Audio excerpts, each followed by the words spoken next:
Hanno trovato la causa dell'incendio, che dovrebbe essere dovuta a una sigaretta dell'inquilino, sì, del proprietario inquilino che risiedeva nell'appartamento sopra al secondo piano. Morire per una sigaretta lasciata accesa.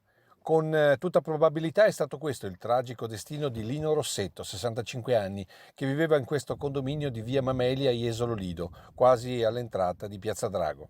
La zona, per chi frequentava la spiaggia fino a metà degli anni 90, è dove sorgeva la storica discoteca Alla Villa, oggi diventata un nugolo di condomini, in parte residenze, in parte seconde case. E Lino Rossetto viveva qui da molti anni, anche se con poche frequentazioni con i vicini, ed è stato uno di questi a chiamare i soccorsi la notte appena trascorsa. 2 del mattino ho sentito un rumore della tapparella cadendo giù e dopodiché ho sentito anche l'odore del fumo e sono andato fuori dall'appartamento per le scale e mi sono accorto subito che l'appartamento del signore ha preso fuoco.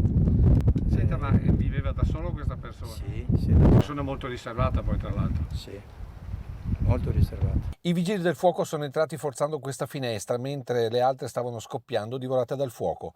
Un rogo che ha devastato veramente tutto, facendo crollare parte del soffitto nel salotto.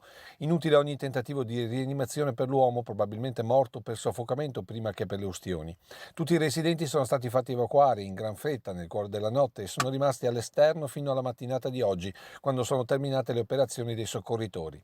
Nessuno di loro ha avuto bisogno delle cure dei sanitari presenti sul posto. Il fabbricato è perfettamente agibile, non c'è nessun tipo di problema per i risiedenti e niente, adesso stiamo attivando tutte le procedure, quello che serve Però ci sono 2 appartamenti inagibili? Sì, sono due, uno quello che ha causato il danno e quello soprastante del terzo piano. Lino Rossetto era molto conosciuto nell'ambito dello sport iesolano, in particolare il basket che aveva rilanciato dagli anni '80 fino alla fusione con il San Donà.